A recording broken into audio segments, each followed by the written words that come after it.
자, 들어가겠습니다. 프린트를 한번 볼게요. 프린트를 보시면 이제, 그러니까 테마 1까지 갔었죠. 그죠? 그러니까 테마 2는 이제 지분금융과 부채금융인데, 이건 매자임금하고 같이 이따가 해드리고요. 먼저 이제 제가 보여드릴 것은 고정금리와 변동금리라는 게 있죠. 요게 이제 시험에 나옵니다. 그러면 무슨 금리와 무슨 금리를 바꿔낼 수 있을까? 고정과 변동을 바꿀 수 있죠. 사셨죠. 그죠? 그래서 그걸 이제 묶으셔서, 우리가 이제 그 지문을 본 다음에 이제 우리가 들어가는 거죠. 그럼 초기에는 변동이 높겠어요? 고정이 높겠어요? 고정. 초기에는 이자가 높죠. 인플레를 발생하니까 차입자가 유리하고 대출자가 불리하는데, 자, 한번 들어가 보겠습니다. 3번하고 4번을 묶었죠. 그죠? 그래서 고정금리와 변동금리입니다. 들어가 볼게요. 자, 고정금리는 고정이 돼 있죠. 변동금리는 변하는데요. 자, 우리가 시험 문제가 뭐가 나왔었냐면 명목금리라는 게 나왔어요. 명목은 이제 겉으로 드러난 금리를 명목금리라고 합니다. 명목금리. 그래서 우리가 고정금리가 이제 명목으로 계약이 돼서 설정이 됐다. 저당금리라고도 하는데, 자, 그럼 어떻습니까? 그냥 이래요. 인플레를 고려해야 돼요. 고려해야 되죠. 그래서 실질금리가 있으면 인플레를 인플레를 더한다는 얘기죠. 은행이 아니면 위험할 수도 있어요. 그럼 가산하는 거죠. 그죠? 그래서 우리가, 여러분들 왜 요구수익률이라는 거 아시죠? 요구수익률이 그냥입니까? 무위험 플러스 위험 할증률입니까? 그럼 그만큼 더 할증을 할 수 있다는 얘기죠. 그죠? 예상 인플레를 예상에 대한 우리가 그 인플레를 더해요. 예상 인플레를 더합니다. 자, 그러면 얘가 4%면 요건 1%를 빼니까 3%만 실질 금리가 되죠. 그 무슨 말이냐? 갑돌이가 명목금리가 4% 올라갔다고 좋아야 돼요. 인플레를 빼야 돼요. 빼게 되면 실질적으로는 3%밖에 못 올라간 거죠. 그럼 실질이라는 것은 명목에서 예상을 빼도 되죠. 우리가 어떻습니까? 예상 인플레를 빼게 되면은 4%에서 1%, 3%의 실질 금리를 먹은 거예요. 근데 그냥 은행은 예상하지 못할 수도 있어요. 그럼 예상하지 못하게 되면, 자, 어떻습니까? 지금 제가 변동금리 하고 있어요? 고정하고 있어요? 그럼 4%가 바뀌겠어요? 안 바뀌고 자기의 실질 금리가 하락한다는 거죠. 그래서 하락해서 우리가 3%가 2%로 하락하는 거죠. 그러면 여기서 이따가 금융기관은 이익이다, 금융기관은 손해다. 손해고 차입자가 이익이 되겠죠. 그래서 처음에 초기서부터 그냥입니까? 고정금리가 높습니까? 높아요. 인플레를 가산해야 되니까. 그래서 초기에는 누가 높다? 고정이 높다는 거죠. 지금 고정금리를 보고 계시죠? 그럼 초기 이자가 낮아요? 높아요? 인플레 발생 시 차입자가 유리하고 대출자가 불리하죠. 근데 뭐가 잘 나오냐면 1번, 2번이 키포인트인데 제가 찍어드린다면 조기상환. 조기상환이 가장 유력해요. 조기상환은 시장이자가 상승했을 때, 하락했을 때 조기상환을 한다는 얘기죠. 지금 보고 계시죠? 그래서 우리가 명목금리라는 저당금리는 고정적에서, 자, 시장이자가 상승합니까? 시장이자가 하락합니까? 하락하게 되면 생각해 보세요. 4%에서 다른 게 한 2%로 떨어지게 되면 갈아타죠. 그럼 조기상환을 유인한다는 얘기예요. 지금 보고 계십니까? 그럼 우리가 차입자는 무슨 상환을 하게 되죠? 조기 상환을 하겠죠. 그런가요? 그럼 그거에 따른 위험을 누가 안고 가죠? 대출자가 안고 간다는 거죠. 맞습니까? 그래서 조기 상환 수수료를 부담하는데 얘가 조기 상환 위험하죠? 그걸 따라서 조기 상환 위험. 그럼 이따 이 저자가 낸 거는 조기 상환 위험은 차입자가 안고 가는 거예요? 대출자가 안고 가는 거예요? 대출자죠. 얘는 조기 상환 한 것 뿐이죠. 이해하셨습니까? 그게 이제 이따 나올 거고요. 자, 근데 조기 상환을 해요? 조기 상환 안 할 수도 있죠. 어떤 경우냐면 시장이자가 높을 때입니다. 그럼 시장이자율이 높아지게 되면은 오히려 조기 상환을 합니까? 기존 대출을 유지하려고 합니까? 유지하려고 그래요. 지금 보고 계시죠? 그죠? 기존 융자를 유지하려고 하니까 은행이 위험하다는 얘기죠. 맞나요? 자, 그럼 아까 봐봐요. 얘는 그냥요. 조기 상환해서 위험해요. 조기 상환해야 안 해요. 안 하는 반대라는 거죠. 맞습니까? 그럼 아까 요거는 수수료를 부과시켰죠. 그건 조기 상환 안 하니까 그냥 VIPC로 모셔. 그냥 커피에 약을 타. 약을 타서 잔고를 할인시킨다고 얘기를 해요. 그죠? 근데 잔고를 할인시켜도 얘는 조기 상환 한다, 안 한다? 안 하게 되면은 이자가 낮아지죠. 그럼 우리가 대출자는 거기 보시면은 그냥입니까? 대출자가 기존 융자를 유지하니까 대출자의 수익성이 높아지겠어요? 낮아지겠어요? 따라서 이자율 위험이 생기는 거죠. 그럼 아까 시장 이자가 낮았을 때는 대출자가 무슨 상환 위험을 부담하고요? 조기 상환 위험.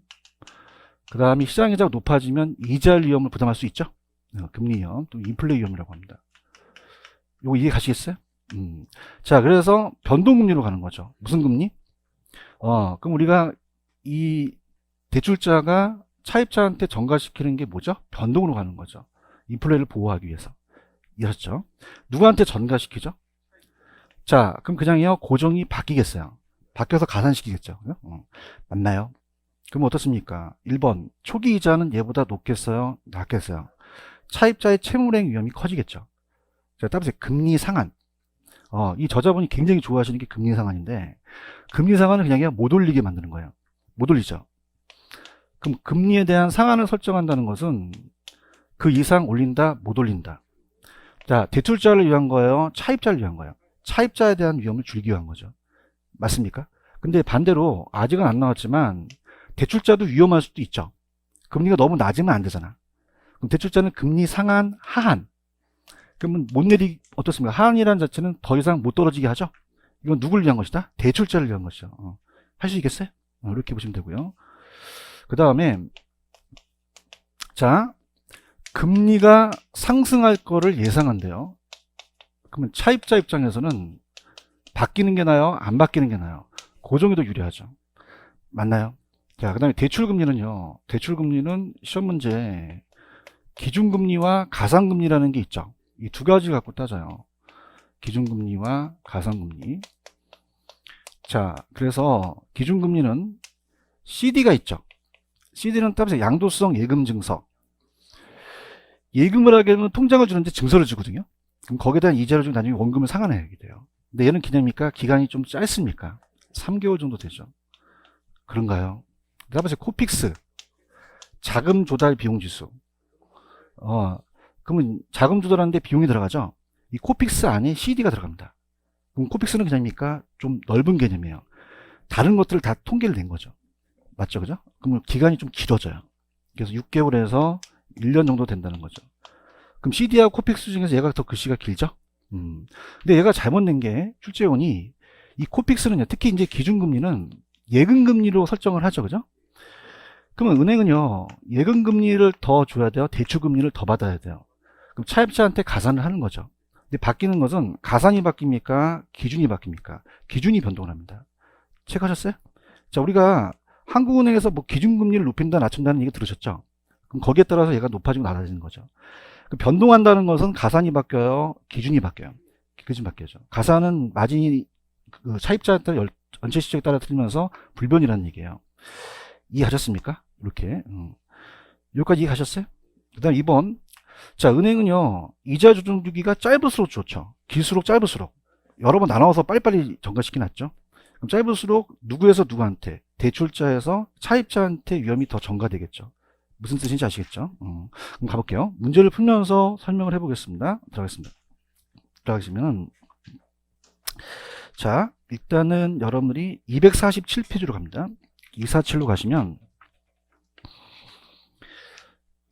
247에 7번 문제 있나요? 주택금융에 대한 설명이 틀린 것은, 자, 일반적으로요, 차입자의 소득과 담보가치가 시간이 지날수록 감소한다 그랬어요? 좀 증가한다 그랬어요? 그럼 돈 갚을 수 있는 능력이 크죠? 그럼 채무불이행 가능성이 높아질까요? 오히려 낮아질까요? 낮아진다는 1번이 정답이 되죠. 찾았습니까?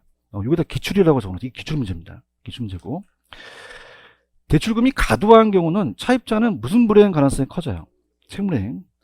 제가 대출비율이 대부분이 높아지면 아까 거의 다 싹 다 커진다 그랬죠? 그러면 은행이 위험하니까 대출금리도 어떻게 돼요? 높아지겠고. LTV는 그냥요, 담보가치예요. 규모를 갖고 따지고. DTI는 차주의 상환 능력이죠. 차입자 소득을 기준으로 대출금을 결정하고요. 그럼 저당 대출의 기준인 LTV와 DTI 변경이 되면 이제 주택 수요가 변화될 수도 있죠. 넘겨볼게요. 자, 8번. 주택 금융에 관한 설명이 틀린 것은, 자, 어떻습니까? 5번에 향후 금리 변동이 심한다는 걸 밑줄치시고요. 그 다음에 차입자한테 밑줄쳐보세요. 그러면 향후 금리 변동이 심할 것 같으면 안 바뀌는 게 낫죠. 그럼 변동보다는 뭐다? 고정으로 대출받는 게 금리 변동 위험을 줄일 수가 있겠죠. 그런가요? 5번 이해 가시겠습니까? 그 다음에 1번 LTV 담보대출 규제고요.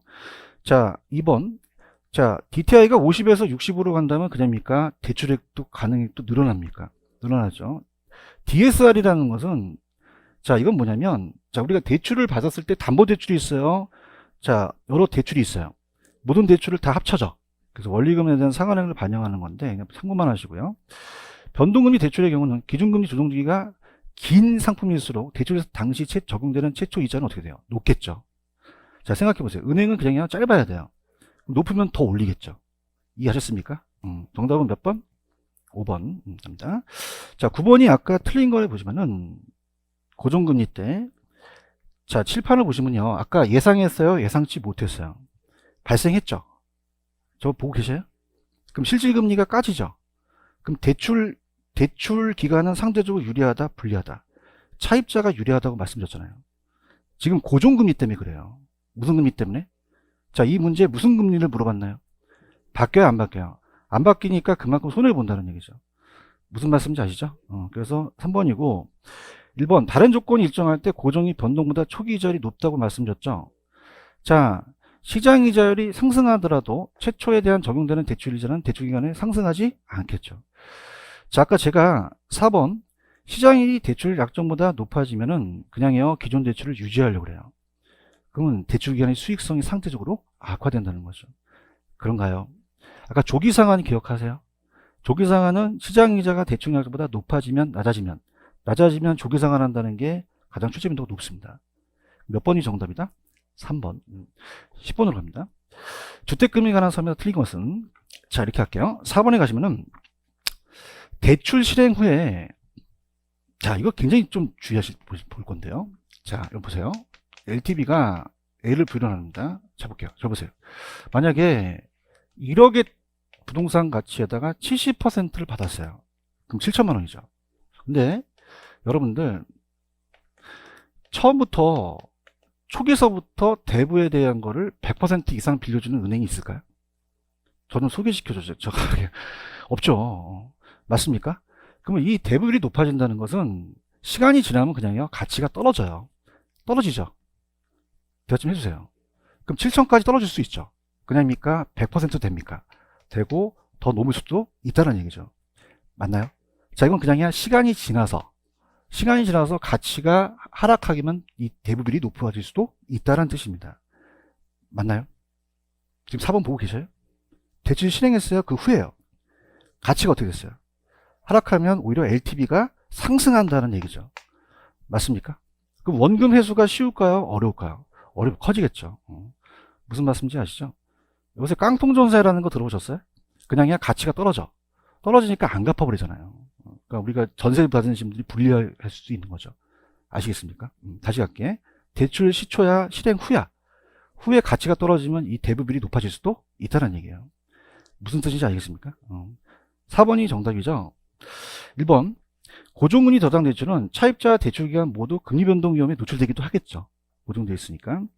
다른 조건이 일정할 때 대출 만기가 긴 상품일수록 대출기간의 금리 변동 위험과 유동성이 커지겠죠. 기니까. 그 다음에 3번이 12번하고 연결시키셔야 돼요. 고정금리 대출 때 금융기관은 대출 실행 후 시장금리가 상승했죠. 그럼 고정금리 조건을 지급하고 변동금리 조건을 수취한다는 건 따라서 이자율 수합. 그럼 바꿀 수도 있다는 얘기죠. 그럼 12번을 가볼게요. 12번을 가시면은 고정금리 대출 실행한 금융기관의 대출을 위해 시장금리가 상승했죠. 상승한 위험을 노출되었을 때 그 관리는 뭐다? 수합이에요. 따라서 정가. 밑에 5번에 가시면 변동금리 대출에 금융기관이 이자율 수합 계약을 체결한다고 돼 있죠. 몇 번이 정답이죠? 5번이 정답이죠. 찾았죠? 자, DTI를 상향 조정시킨다는 것은 어떻습니까? 채무불이행 위험이 커지겠죠. 그런가요? 담보가치 평가를 또 강화시킨 거는 채무불이행 위험을 감소시키기 위한 거고, 그다음에 보유하고 있는 걸 그대입니까? 대출채권을 유동화시킵니까? 유동성 위험을 줄인 거죠. 조기상환 수수료를 부과시킨다는 거는 어떻게 돼요? 만기 전 변제를 좀 막은 거죠. 무슨 말씀인지 아시죠? 그래서 그렇게 보십니다. 자, 그래서 12번의 정답은 5번이고요. 그 다음에 10번에 아까 4번이 정답이었죠. 5번에 가시면은 5번도 별표 치시기 바랍니다. 이거 기출이에요. 자, 향후 시장금리가 어떻게 할 거를 예상한대요. 그럼 차입자 입장이죠. 그럼 바뀌는 게 나아요? 안 바뀌는 게 나아요? 변동보다는 고정이 더 유리하다는 게 기출이에요. 기출이라고 적으셨어요? 그다음 정답은 4번이고요. 자, 11번 갑니다. 금융기관이 부동산 대출 관련 위험을 줄이고자 할 때 틀린 것은, 자, 1번 금리 변동이 심할 때 고정금리로 대출할까요? 변동으로 가겠죠. 그런가요? 담보 LTV와 DTI를 상향하겠어요? 얘네들이 하향하겠어요? 하향하고, 그 다음에 금리 변동률을 방어하기 아까 이자율 수합 기억나시죠? 정가시킬 수도 있고요. 대출 실행 시 아까 상업용 부동산의 부채 감당률이 1.0 이하면 됩니까? 안 됩니까? 안 되죠. 배제되겠죠? 이를 초과해야 된다. 몇 번이 정답이에요? 1번 넘겨보십시오. 자, 13번에다가 기출이라고 적어놓으세요. 기출에 나왔던 지문을 많이 넣으셨습니다. 그래서 기출에 대한 거를 다 넣으셨는데, 자, 틀린 거 갑니다. 자, 아까 명목이자라는 자체는 실질에다가 그냥입니까? 인플레를 더합니까? 위험에 대한 대가도 더할 수도 있죠. 그게 구성되어 있어요. 자, 변동은 대출이자가 무슨 금리와 무슨 금리를 합친 겁니까? 맞는 지문이죠. 그죠? CD하고 코픽스는 다 변동이 들어가죠? 그런가요? 4번 별표. 네, 아까 지문에 있었는데. 자, 은행은 조정주기가 어떻게 해서 좋아요? 짧을수록 빨리 대출자 차입단을 전가시킨다는 게 제 지문에 있었죠. 길수록 짧을수록 고치셔야죠. 그런가요? 그 다음에 봐봐. 자, 연간 이자율을 1년 만기의 대출에 대한 게 기간 말에 한 번 이자를 받는 것보다 여러 번 나누는 게 낫겠죠. 중간에 받으니까 더 유리하다. 정답 몇 번? 4번. 자, 14번 갑니다. 변동금리 저당 대출에 관한 설명이 틀린 것은 금리 변동 위험을 차입자한테 전가시키는 형태이므로 대출 실행 시점에서 금리는 고정금리보다 이 변동이 낮죠. 자, 지금 무슨 금리를 물어보고 있죠? 변동. 그럼 여러분들 코픽스가 상승하면 대출금리도 상승하겠죠. 기준금리니까. 그런가요? 자, 대출금리는 기준금리에다가 무슨 금리를 더했어요?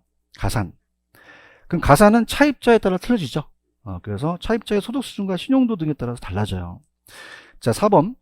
다른 조건이 일정할 때 금리에 대한 조정이 3개월인 것이 6개월인 것보다 차입자의 금리 변동이 작습니까? 좀 큽니까? 크잖아요. 빨리 바뀌니까. 이거 이해 가시겠습니까? 4번이 정답이고요. 자, 변동인데요. 자, 금융기관이 대출, 자, 따라서 차입자예요? 금융기관이에요? 그럼 이자율 하락에 대해서 위험을 줄이죠. 그럼 무슨 선을 설정하죠? 하한선을 설정한다는 거죠. 못 내려가게 하는 거죠. 그런가? 근데 16번에 3번을 보세요. 3번을 보시면 금리 하한이라고 되어 있어요? 상한이라고 되어 있어요? 이건 누구를 위한 걸까요? 차입자죠. 그 두 가지가 다르다는 거죠. 맞습니까? 근데 시험 문제는 금리 상한이 나왔지 하한은 안 나왔거든요. 상한은 누구를 위한 거라고요? 차입자. 금리 상승에 따른 차입자의 어느 정도 보여준 거죠. 맞습니까? 다시요. 아까 하한이 있었죠. 누굴 위한 거? 대출기간이. 이자율 상승에 따른 하락에 따른 하락의 위험을 줄인 것이고. 맞죠? 상한은 누굴 위한 것이죠? 자, 이건 금리 어떻게 된다? 상승에 따른 위험을 줄인 것이고요. 맞습니까? 이렇게. 그 다음에, 그러면 14번의 정답은 4번이 정답이죠? 15번으로 갈게요. 들어갑니다. 자, 코픽스가 자금 조달 비용 지수라고 그랬죠? 보통 제가 아까 1년 더 길죠? CD는 아까 몇 개월이라고 그랬어요? 3개월. 틀린 것은. 자, 1번. 기준금리 조정 주기가 만 고려됐을 때, 코픽스는 1년이라고 적으시고요. CD는 몇 개월이에요? 자, 은행은 빨리 바뀌는 게 낫잖아요. 그죠? 근데 CD, 코픽스가 그냥입니까? 좀 늦게 바뀝니까? 그러면 더 금리를 높일 수 있다는 거죠. 맞죠? 대답 좀 해주세요. 이렇게. 그럼 이자율이 더 낮아질 것이다, 높아질 것이다. 높아지겠죠. 그죠? 근데 반드시 그런 건 아닌데, 그렇게 경향을 보자는 거잖아요. 몇 번이 정답이에요? 1번. 자, 우리가 중앙은행에서 기준금리를 인상시킬 수도 있죠. 그럼 CD와 코픽스에 대한 모두 상승시킬 수 있겠죠. 이렇게 맞고요. 자, CD는 CD와 코픽스에 대해서 금리에 모두 영향을 또 주겠죠. 왜냐하면 아까 코픽스에 그냥입니까? CD가 들어갑니까? 들어가죠. 대답 좀 해주세요. 코픽 CD가 들어간다고 했나요? 그럼 CD는 CD만 영향을 줘요? 코픽스에도 영향을 줘요? 코픽스 영향을 주죠. 코픽스는 여러 가지에 대한 CD 외에 상품을 가중평균한 거거든요. 이해하셨습니까? 다셨고요. 자, 코픽스의 대출의 CD보다 기준금리를 결정하는 게 좀 기간이 기니까 더 다양한 편이겠죠. 그죠? 편이고요. 자, 기준금리 조정 주기가 고려할 때 지속적인 금리가 그냥입니까? 상승할 걸 예상합니까? 예상하죠. 자, 자 보세요. 아까요. 상승할 걸 예상하다 보니까 바뀌는 게 나요? 좀 안 바뀌는 게 나요? 안 바뀐 게 낫죠. 맞습니까? 그럼 여러분들 아까 CD는 몇 개월이죠? 코픽스가 1년 정도 되죠. 맞습니까? 그러면 금리가 상승할 것 같다면 CD는 빨리 바뀌잖아요. 그럼 누가 낫겠어요? 코픽스가 차입자 입장에 낫다는 거죠. 이해를 하셔야 됩니다. 근데 이게 아직 시험 문제 안 나왔는데 이 저자분의 책자에는 들어가 있는 건데 아주 높게 평가해요. 그죠? 근데 아직은 시험에 안 나왔다는 거. 자, 그럼 어떻게 됩니까? 우리가 금리가 상승하죠? 차입자죠? 그럼 얘는 그냥요, 좀 늦게 바뀌는 게 나아요. 그럼 누가 낫죠? 코픽스가 낫다는 거죠. 이해만 하시면 돼. 그 키포인트만 잡으시면, 팩트만. 알겠죠? 그죠? 우리가 그렇게 어렵게 안 나와. 그죠? 이렇게. 정답 몇 번? 1번 갑니다. 자, 16번. 주택금리가 설명 틀린 것은 변동은 사전에 약정한 방법으로 일정 기간마다 대출금리 조정하죠? 변동금리 상품은 대출기간의 인플레이션 위험으로부터 어느 정도 보호되고요. 자, 아까 3번을 했고요. 조기상환이라는 거 아시죠? 자, 그러면 조기상환 위험을 누가 안고 가는 거죠? 대출기간이라는 거죠. 맞습니까? 근데 이 저자가 내신 거는 채무불이행 위험이 차입자가 주어진 위험은 아니라는 얘기예요. 채무불이행을 그냥 해야 차입자가 해요. 거기에 따른 위험을 대출기관이 안고 간다는 거죠. 무슨 뜻인지 아시겠습니까? 4번이 정답이고요. 자, 우리나라 주택담보대출의 경우 대출이 5년 동안 고정금 적용되고 이후에 또 변동으로 바꾸는 혼합형이라는 게 있어요. 그냥 그렇게 가시고요. 4번이 정답이고, 요까지 이해 가셨죠? 네, 이렇게 보시면 됩니다. 무슨 말씀인지 아시겠죠? 이렇게 가시고, 그 다음에 257페이지로 가볼게요. 여기로 뺐더라고요. 30번 문제. 30번 문제 있나요? 자입니다. 자, 갑은 2009년 4월에 코픽스 연동대출을 이용하여 얼마를 대출받았어요? 전. 그럼 대출 약정의 코픽스는 기준금리가 몇 %였죠? 2%였죠. 찾았습니까? 근데 코픽스는 기간이 길죠. 그러면 5월에 바로 바뀔까요? 안 바뀐다는 얘기예요. 맞나요? 그럼 5월달로 가야 돼요? 기존으로 가야 돼요? 기준으로 가야 된다는 거죠. 맞나요? 그럼 우리가 대출금리는 아까 뭐에서 뭐를 더했어요? 기준에다가 가산을 더했죠. 맞나요? 자, 얘를 코픽스를 받았는데 4월과 5월 차에는 안 바뀌거든요. 그럼 그냥요, 원래대로 가야 돼. 원래대로 가야 되죠. 맞나요? 자, 원래대로 간다면 얼마로 가야 돼요? 2%로 가야 된다는 거죠. 안 바뀌니까. 맞나요? 그 다음에 가산이 있나요? 가산 밑에 1.8이라고 돼 있죠. 그러면 계속적으로 이걸로 적용받는다는 거죠. 3.8%로 적용받는다는 거예요. 맞나요? 자, 지금 받은 건 그냥입니까? 4월 달에 받았습니까? 그럼 어떻습니까? 최소한 우리가 아까 6개월은 지내야 되잖아요. 근데 5월은 안 지났잖아요. 그런가요? 그러면 예전 걸로 가야 된다는 얘기입니다. 맞나요? 근데 상환 방식이 원금 만기 시상환이라고 돼 있죠. 맞나요? 그럼 그냥요, 이자만 내요. 이자만 낸다는 거죠. 무슨 뜻인지 아시죠? 자, 그냥요, 이자 안 바뀌어요. 3.8%로 간다는 거죠. 그런가요? 자, 그럼 연 얼마를 빌렸죠? 2억 4천을 빌렸다는 얘기입니까? 맞습니까? 자, 이자는 그냥입니까? 원래 받은 걸로 갑니까? 아직 6개월이 안 지났으니까. 맞죠? 그럼 우리가 이걸 0.038로 곱하겠죠? 그러면 우리가 얼마가 나오면 912만 원이 나오거든요. 근데 중요한 건 그냥요, 월이에요. 월이죠. 8월에 상환할 것만. 찾았습니까? 그럼 그냥요, 12개월로 나눠야 돼. 나눠라는 거죠. 그래서, 얼마가 돼요? 76만 원이라는 게 떨어진다는 얘기입니다. 그럼 여기서 팩트는 그냥입니까? 안 바뀝니까? 왜요? 아직 기간이 안 됐으니까요. 맞습니까?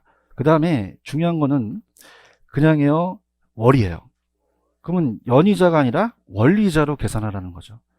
무슨 뜻인지 아시죠? 이렇게 됐습니다. 자, 그럼 프린트로 갑니다. 프린트로 가시면은, 자, 원리금 상환으로 가볼게요. 넘겨보십시오. 자, 넘기시면은, 테마 3에 자금의 상환 방법이 3가지가 있어요. 몇 년 거치, 몇 년 상환이라는 얘기 들어보셨나요? 거치 기간 동안 그냥입니까? 이자만 냅니까? 기간이 끝나면 원금과 이자 같이 반하죠. 근데 원금 만기 상환은 이자만 내는 거죠. 자, 그러면 어떤 게 있어요? 불러보세요. 원금, 원리금, 점증이라는 게 있죠. 이 3가지가 나온다는 거죠. 지금 보고 계시죠?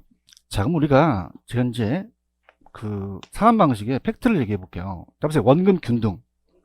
무슨 뜻이죠? 원금이 균등하다는 얘기예요. 대답해봐요. 대답해봐요. 그럼 나만 알아? 다 알아. 왜? 균등이 적혀져 있으니까. 안 물어보고 얘기할게요. 그럼 원금이 균등하다는 것은 다 똑같죠? 그럼 이걸 물어보겠어요? 다른 걸 물어보겠어요? 그렇죠. 이제 캐치하셔야 됩니다. 출제원을요. 맞나요? 그럼 다른 걸 물어본다는 거는 지식이 있어야 되는 거죠. 그럼 여러분 지식이 없으시니까. 그러면 이거는 뭐가 균등하죠? 원금이 균등해요. 그렇죠? 그냥요, 글씨에 나와 있어요. 그럼 그걸 물어보겠습니까? 다른 걸 물어보겠습니까? 그 공부를 했냐는 걸 물어보는 거죠. 이자와 원리금을 물어본다. 뭐와 뭐? 자, 이 이자라는 자체는요, 이따가 나올 텐데, 연 10%라는 이자는 그냥입니까? 이자율이 고정되어 있습니까? 이자율이 고정된, 이자가 고정된 게 아니에요. 대답해봐요. 그러면 우리가 그냥입니까? 이 이자율이라는 건 남아있는 금액의 적은식입니까? 그럼 남아있는 금액이 적어지겠죠. 그런가요?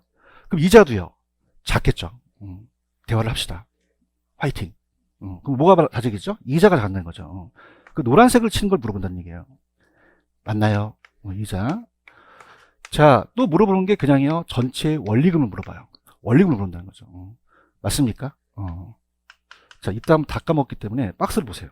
원금 균등이 있어요? 입을 여세요. 뭐가 불변이고, 뭐가 감소하고, 원리금이 감소한다는 거죠. 오케이? 근데 원리금 균등은 원리금만 균등하죠? 그럼 다른 걸 물어볼 수 있다는 거죠. 그 원리금 균등 상환 방식은 그냥이야, 글씨에 원리금이 균등하다고 나와 있어. 나와 있죠. 그걸 굳이 물어보진 않죠. 여기 안에 원금과 이자가 차지하는 비중을 물어보겠죠. 맞나요? 그럼 얘나 그냥입니까? 상환이 됩니까? 그럼 이자가 줄죠. 그럼 이자가 준다는 게 공통점이라는 얘기예요. 그럼 초기에 그냥이요, 이자가 많아요.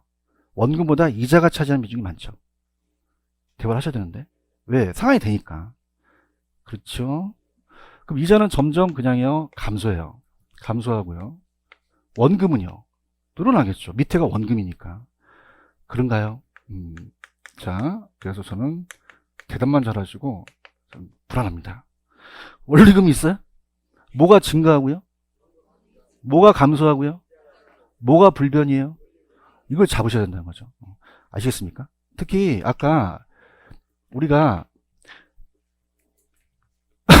자, 융자에게다가 무슨 상수를 곱해야 원리금이 나와요? 상수가 저당상수밖에 더 있어요? 그러면 작년 시험에 나온 게 뭐냐면, 저당상수는 원금 균등입니까? 원리금입니까? 원리금 상환이지 원금 균등 상환 방식이 아니라는 얘기죠. 아시겠죠? 자, 그 다음에 따라서 계산은 바꿔서 물어본다. 얘는 원리금을 구하라 그래요. 뭘 구하라 그런다? 그럼 어떻게 우리가 준비하셔야죠? 뭐와 뭐를? 원금과 이자를 더하셔서 구한 거죠. 맞나요? 따라서 바꿔서 물어본다. 뭘 물어보겠어요? 원금을 물어보겠죠. 그런가요? 자, 원금을 물어본다면 그냥입니까? 원리금을 구했습니까? 여기서 뭘 빼면, 이자를 빼면 원금이 나온다는 얘기입니다. 이해하시겠죠? 그 다음에 점증식 있죠. 점증식은 처음엔 많이 내요, 적게 내요? 점점 많이 내죠. 점증식은 체증식이라 그래요. 그래서 처음에는 그냥이다 적게 낸다. 적게 내고 점점 많이 내는 거죠, 원리금은. 자, 그러면은 처음에는 이자도 못 갚죠. 그럼 그냥입니까? 원금도 적게 내니까 잔액이 많아집니까? 그러면 부회상환이 되겠죠. 그러면 우리가 마이너스에 대한 부회상환은 잔액이 더 크다는 얘기예요. 그럼 이게 후기서부터 나타나요? 초기서부터 나타나요? 초기서 나타난다는 거죠. 맞습니까? 그럼 점증식은 늙어야 돼요? 젊어야 돼요? 젊으시는 뭐죠? 소득이 감소할 거로 예상되는, 증가될 거로 예상되는. 기간이 길면 채무의 가능성이 커지죠. 그럼 요 기간이, 주택 보유지 기간이 짧아야 됩니다. 자, 그러면 늙은 걸 찍으셔야 돼요? 젊은 걸 찍으셔야 돼요? 길어야 돼요? 짧아야 돼요? 다음에 젊고 짧고, 늙고 길고 찍으시면 내년에 또 오게 되거든요. 할 수 있겠어요? 그 다음에 보세요. 얘네들을 다 합쳐서 상환 방식을 물어보겠죠. 그죠? 자, 그래서 갑니다. 이렇게 가보세요. 자, 여기를 제가 원리금으로 잡습니다. 무슨 금? 원리금. 그럼 잔금도 물어볼 수 있죠. 그래서 뒤에를 제가 잔금으로 잡습니다. 원래 잔금의 그래프는 이렇게 떨어지는데 우리가 그걸 암기할 필요가 없다는 얘기죠. 그죠? 가볼게요. 자, 간다면 들어볼게요. 자, 원래는 잔금이요. 자, 볼게요. 야매인데 이따 나오는데. 자, 그러면은 들어볼게요. 원리금 균등 상환 방식은 뭐가 균등하죠? 원리금이 균등해요. 이따 그래프 나오기 때문에 야매로 하면 좀 안 될 것 같아요. 자, 그럼 그냥입니까? 원리금 균등은 원리금이 균등합니까? 원리금이 균등해요. 맞나요? 그럼 문제는 이따가 원리금 균등 상환 방식은 이렇게 쭉 거진 걸 찾으셔야 됩니다. 맞나요? 자, 후기에도 어떻게 돼요? 초기하고 후기를 봤을 때 금액이 똑같죠? 130만 원 똑같고요. 그런가요? 점증식이라는 건 그냥이야 점점 많이 낸다는 뜻이야. 초기 적죠, 그죠? 그래서 점증식은 처음에 많이 낸다, 좀 적게 낸다. 적게 내요. 제가 수업 시간에 처음에 60만 원밖에 안 낸다 그랬어요. 무슨 균등 하나밖에 안 남았습니까? 원금이죠. 자, 그럼 원금 균등 상환 방식은 초기에 그냥이요 부담이 높아요. 높죠. 그럼 차입자 부담이 크죠. 자, 근데 대출자는 그냥입니까? 원금 회수가 빠릅니까? 그럼 그만큼 안전하다는 거죠. 맞습니까? 거꾸로 가게 되면은 거꾸로가 되겠죠? 근데 따라서 잔금. 자, 이건 원리금이었죠. 그죠? 잔금의 그래프는 좀 달라요. 자, 이게 잔금이라면, 잔금은요.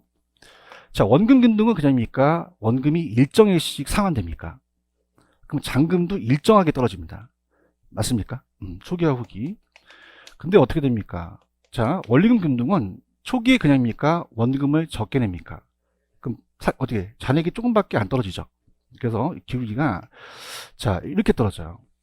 자, 그 다음에 최저금식은 이렇게 떨어지는데, 자, 그럼 이거를 이렇게 봅니다. 너무 복잡하니까 아까 초기에는 누가 많이 냈죠? 그 다음에요. 그럼 남아있는 건 누가 제일 많겠어요? 최저금식이 많겠죠. 잔액이. 맞나요? 그럼 어떤 게 가장 잔금액이 많이 남겠어요? 최저금식이 많이 남죠. 거꾸로 가시라는 얘기죠. 무슨 뜻인지 아시죠? 그죠? 중간에 원리금이 있죠. 그 다음에 원금 균등 상환 방식은 그냥요 잔액이 적죠. 맞죠? 그럼 최저금식은 그냥입니까? 납부할 금액이 많아집니까? 누적액이 많아진 만큼 이자가 높아지는 거죠. 아시겠습니까? 자, 이제 펜 들어보세요. 자, 지금 제 박스 하나가 있어요? 갑니다. 다시 복습. 원금 균등은 그냥이야 원금이 불변이야. 뭐가 감소하고 뭐가 감소해? 이자 감소하고 원리 감소해요. 맞죠? 초기 회수가 늦어 빠르죠. 그렇죠? 잔금은 어떻게 돼? 나중에 적게 남죠? 자, 얘는 1000만 원에서 10년 동안 상환이면 100만 원씩 5년이면 500이 상환되죠. 그럼 2분의 1이면 2분의 1이 상환이 돼요. 이해하셨습니까? 기간이. 자, 원리금 균등은 그냥요 원금은 증가해요. 이자는요 원리금은 불변이라는 거죠. 그럼 얘는 상환 기간이 좀 길죠. 그럼 얘는 3분의 2 기간이 걸립니다. 몇 분의 몇? 원금의 반이 상환되는 게 3분의 2 기간이 걸린다는 거죠. 맞나요? 점증상환은 미래 늙은 젊은, 기간이 긴 짧은, 주택 보유 예정 기간이 짧은 사람이란 차입자한테 유리하다는 게 나왔어요. 이 보유 기간이 길면 채무의 가능성이 커지거든요. 다시 할게. 늙어야 돼, 젊어야 돼. 길어야 돼, 짧아야 돼. 그래서 젊고 짧고. 초기 회수가 좀 느리죠. 잔금비는 높아지겠죠. 상환 초기서부터 부의 상환이 발생이 되겠죠. 이해하셨습니까? 그 다음에 이제 밑에 확인 문제를 왜 나눴냐면 그냥 있다, 야매가 있다. 이게 빠른 계산 방식이 있어요. 찾았죠, 그죠? 한번 봐볼게요. 넘겨볼게요. 페이지 257. 여러분이 빨리 그 단순한 걸 좀 풀어야 되니까 257페이지 가시면은 257페이지에 29번 문제 있나요? 자, 지금 제가 그림이 첫 번째가 원리금이죠. 그럼 쭉 거진 게 뭐다? 원리금이고요. 일정액씩 떨어지는 건 원금이라는 거죠. 1번이 정답인가요? 이렇게 잡으시고요. 됐습니다. 앞쪽으로 넘어가겠습니다. 계산 방식은 이따 하고, 자, 일단 255페이지로 가서 지문부터 볼게요. 255 갑니다. 23번 문제 있죠? 들어갑니다.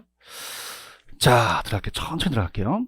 23번 주택저당 대출의 상환 방식이 하나 틀린 것은, 먼저 틀림부터 지문부터 찾습니다.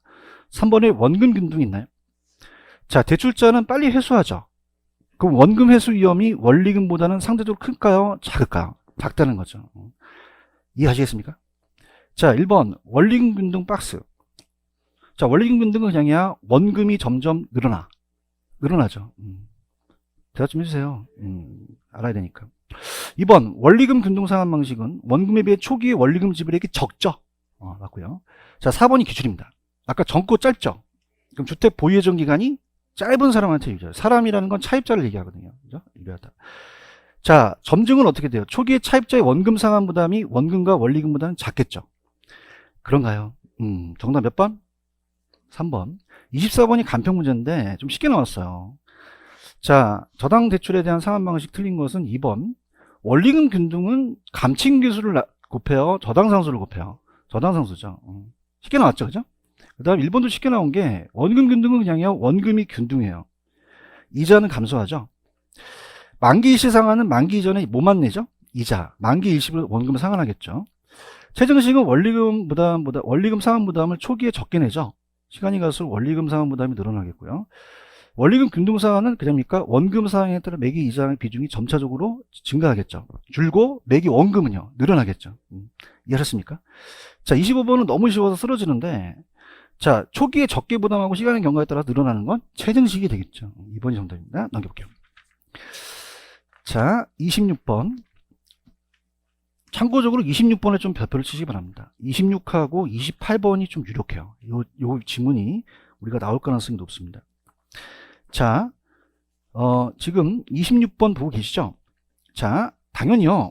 원금과 원리금의 첫해 분리비액이 똑같을까요? 다를까요? 달라요. 원금이 더 많죠. 맞습니까? 근데 따라서 이자는 같다. 첫해는 이자는 같아요. 그죠? 분리비액이 다른 거죠. 이해하셨죠? 그럼 1회차 분리비액이 같습니까? 다릅니까? 원금의 분리비액이 더 크겠죠. 그런가요? 자, 갑니다. 2번. 아까 향후 금리가 상승할 걸 예상하죠. 그럼 차입자는 안 바뀌는 게 낫잖아요. 그럼 고정보다는 변동이 더 유리하겠죠. 그렇죠. 자, 아까 3번은 우리가 풀었던 문제입니다. 자, 차입자의 소득과 가치가 시간이 지날수록 그냥요 증가를 해요. 그럼 갚을 능력이 크죠. 그럼 채무불이행 위험은 높아지는 게 아니라 낮아진다고 하셔야 되죠. 그런가요? 자, 4번은 변동은요. 대출자는 이자의 주동기가 짧을수록은 맞죠. 근데 차입자에서 대출자예요? 대출자에서 차입자예요? 대출자에서 차입자로 전가시킨다고 하셔야 되죠. 이해하셨습니까? 몇 번이 정답이에요? 5번. 차입자가 대출액을 중도 상환할 경우는, 자, 원금은 원리금보다 대출 잔액이 적죠. 그래서 5번이 정답이고요. 자, 27번. 다음 중 대출 실행 후 5년이 경과한 시점에서 차입자의 소득이 감소하거나 주택담보가치가 하락할 걸 발생한 채무불이행 가장 큰 건 뭐예요? 아예 안 갚아버린 거잖아요. 그러니까 원금 만기 일상환입니까? 만기 일상환이거든요. 찾았습니까? 특히 계단식이라는 것은 좀 여러분이 모르실 것 같아서 아까 일로 와보세요. 따라서 계단식. 계단식 뭐냐면 원리금과, 자, 우리가 어떻습니까? 원리금과 최저임금을 더한 거예요. 그죠? 그럼 원리금 갖다가 최저임금 갖다 원리금과 최저임금 갖다 이렇게 가죠. 얘기해봐요. 그럼 얘네들 그냥입니까? 이걸 더한 겁니까? 그러면 중간에 원금을 내기도 하겠죠. 맞습니까? 뭐가 제일 좀 우리가 채무불이행 가능성이 높습니까? 원금이죠. 나중에 다 갚아버리니까. 이해해야 되는데. 그래서 정답은 3번이 정답이고, 28번은 또 별표를 쳤죠. 중요합니다. 이거 문제. 입니다. 더당 상환 방법에 관한 오는 것은, 자, 원금의 균등은 매기간 상환에는 원리금 상환액과 대출 잔액 점차 감소하죠. 그렇죠? 그 다음에 원리금 균등은요, 매기의 상환의 원금은 점차 감소합니까? 증가합니까? 증가하고요. 그 다음 점증은요, 미래소득이 증가할 예상되는 차입자한테 적합하죠. 맞나요? 그 다음에 보세요. 자, 총 이자 수입에 대한 크기라는 단어가 있나요? 자, 일로 와보세요. 저 보세요. 아까 그냥입니까? 최증식이 제일 많이 남습니까? 많이 남는다는 것은 잔액이 크죠. 그럼 납부할 때는 이자가 크죠. 그럼 총 누적이 크다는 얘기예요. 이해하셨습니까? 그럼 이거 잔금에 대한 크기로 가면 돼요. 그럼 누가 제일 많겠어요? 최증식, 그 다음에 원리금, 원금이라는 뜻이죠. 맞죠? 그럼 옳은 걸 하라 했으니까 기억, 디귿법만 정답이 되는 거죠. 체크하셨습니까? 네, 그렇게 가시면 됩니다. 무슨 말씀인지 아시죠? 됐습니다. 이렇게 가시고. 그 다음. 자, 넘겨볼게요. 제가 여러분들한테 딱 문제를 찍어드리는 거는 252페이지로 한번 가보세요. 252페이지 가시면 17번 있나요? 요건 별표 하나만 쳐놓으세요. 하나만 쳐주시고, 지금 20번 있죠? 20번은 별표 3개 치시기 바랍니다. 자, 그 다음에 넘기시면은 21번 있죠? 이것도 별표 3개 치시기 바랍니다. 그러니까 3개 친 거 위주로 시험에 나올 거예요. 이해하셨죠? 그죠? 가볼게요. 자, 17번으로 가면 좀 쉬웠는데, 17번으로 갑니다. 자, 어떤 사람이 주택을 구입하기 위해서 은행으로부터 2,400만 원을 은행에서 받았죠? 연 이자율이 몇 퍼센트죠? 5%. 10년간이죠. 매월 상한 조건에 대출받았다. 자, 원금 균등은 제가 원리금을 구하라고 그랬잖아요. 뭘 구하라? 원리금. 자, 갑니다. 그러면 뭐와 뭐를 더해야 돼요? 원금하고 이자를 더해야 되죠. 맞습니까? 자, 지금 금액이 그냥요 2,400만 원이에요. 400만 원인데 기간을 나누면 되죠. 근데 10년인데 그냥입니까? 월입니까? 월이에요. 여기다가 12개월을 곱해야 되거든요. 그러니까 아예 120으로 나누시는 게 나아요. 얼마 나누는 게 된다? 120. 자, 그럼 뭐예요? 10에다가 나누기 또 12달을 또 나눈다는 거죠? 그럼 어떻게 됩니까? 열로 나누고 또 12개를 또 나눠야 된다는 거거든요. 이해하셨습니까? 그럼 20만 원이 떨어지겠죠. 얼마 떨어진다? 20만 원. 그런가요? 자, 이자로 갈게요. 자, 이자는 지금 연이자가 5%잖아요. 그죠? 그럼 우리가 2,400만 원에다가 5%를 곱해야겠죠? 자, 5%는 그냥요 10%의 반이에요. 그럼 2,400의 10%는 240만 원이 되겠죠. 맞습니까? 그의 반띵 얼마예요? 120만 원이 되겠죠. 그런가요? 근데 몇 개월로 나누겠죠? 12개월로 나눠야 되는 거죠. 맞나요? 그럼 이자가 얼마다? 10만 원이 나오는 거죠. 그렇죠? 그럼 합치면 30만 원이라는 게 나오고 그 다음서부터는 얘는 안 나와요. 아시겠죠? 그럼 별표를 몇 개만 치고 하나만 치고 20번으로 위주로 가라는 거예요. 아시겠습니까? 자, 20번은 왜냐면 자, A씨는 주택을 구입하기 위해서 5억을 대출받았다. 은행이 대출 조건이 다음 같을 때 9회차라는 게 있죠. 13회차가 나왔다는 거죠. 그래서 이제 이 20번 문제가 얘가 기준으로 출제가 됩니다. 그죠? 이게 왜 그러냐면은 박스에 가시면 따보세요. 원금 균등. 원금 균등이기 때문에 이게 가능했던 거죠. 맞나요? 그럼 저랑 이제 풀어보시는데요. 이게 금액이 커지다 보니까 단위를 지금 여러분들 5억이라고 했잖아요. 자, 5억에 몇 년 상한이죠? 20년이에요. 그런가요? 그럼 2,500만 원이 나옵니다. 얼마 나온다? 자, 그럼 2,500만 원은 0.25억이라는 거예요. 얼마다? 0.25. 분위기 안 좋은데. 자, 어떻습니까? 5를 20 나누면 0.25 떨어지거든요. 2,500만 원의 뜻이에요. 제가 하는 대로 하세요. 아시겠죠? 그죠? 그럼 0.25가 숫자가 좀 작잖아요. 2,500은 숫자가 0을 치기 어렵고. 무슨 뜻인지 알아야 되는데? 알아요? 그럼 자, 지금 몇 회차라는 거죠? 9회차요. 그런가요? 그럼 8회차까지 끊으세요. 몇 회차까지? 그러면 원금이요. 그냥입니까? 원금이 똑같습니까? 똑같으니까 여기다가 8을 곱하면 되거든요. 자, 8을 곱해보세요. 0.25다 8. 좀 의욕 좀 가지세요. 얼마나 나옵니까? 2가 나오죠? 2는 2억이라는 거죠. 제가 왜 이렇게 했냐면 그냥입니까? 빨리 나옵니까?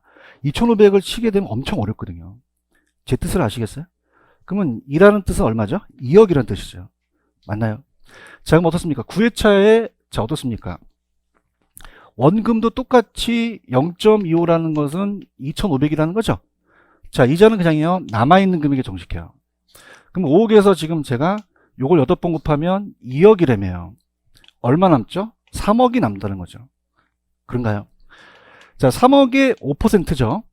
5%는 그냥요 10%의 반이에요. 그럼 3억은 우리가 10%가 3천이죠. 3천의 반띵은 1,500이 되는 거죠. 맞습니까?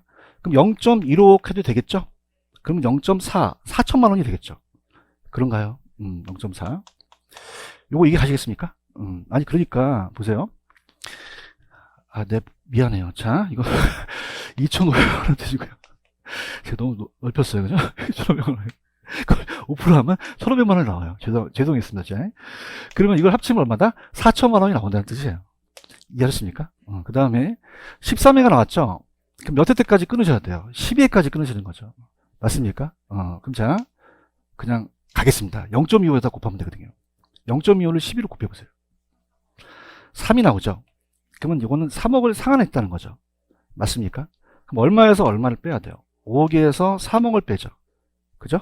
그럼 얼마가 남죠? 2억이 남죠. 5%죠. 그러면 2억의 10%는 2천이잖아요. 반띵은 1,000만 원이 되는 거죠. 맞습니까? 그럼 우리가 어떻습니까? 9회차에 대해서 원리금 얼마고 4천이고 13회차에 대해 이자는 1,000만 원이 된다는 거죠. 여러분들 무조건 뜹니다. 아시겠죠? 그죠? 이제 이 문제가 배정이 돼서 계속 나올 거예요. 알겠나요? 자, 이건 원리금 균등이에요. 원금 균등이에요. 그렇기 때문에 13회차까지 간 거죠. 원금이 균등하니까. 맞습니까? 다시 한번 one more time 갑니다. 자, 5억을 20을 나누면 0.25가 떨어지죠. 자, 해볼게요. 여러분이 계산기를 가지고 2,500만 원을 치기가 굉장히 수월하지가 않잖아요. 내 말이 틀린가? 맞아요? 여기다가 8번을 곱하는데 공이 잘못 쳤어. 안 나올 수 있잖아요. 그러니 0.25는 따라서 2,500만 원. 8번 곱하면 2억이 나오거든요. 맞습니까? 그럼 여기다가 빼니까 3억이 됐죠. 그럼 여기에 대한 5%니까 1,500만 원이 되는 거죠. 그럼 4천만 원이 되나요? 대답 좀 해주세요. 자, 13회는 몇 회차까지 끝나라 그랬죠? 그러면 12에다가 0.25를 곱하면 3이 떨어지죠. 그럼 얼마가 남죠?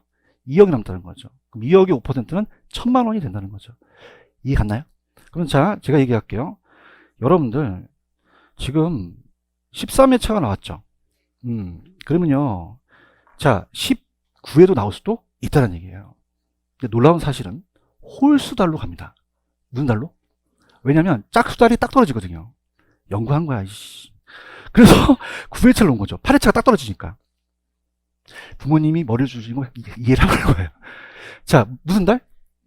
홀수달이죠. 왜? 짝수달에서 끊으니까. 2억하고 3억이 나온 거죠. 화이팅. 그러면 다음에 15회차가 나올 수 있다는 거죠.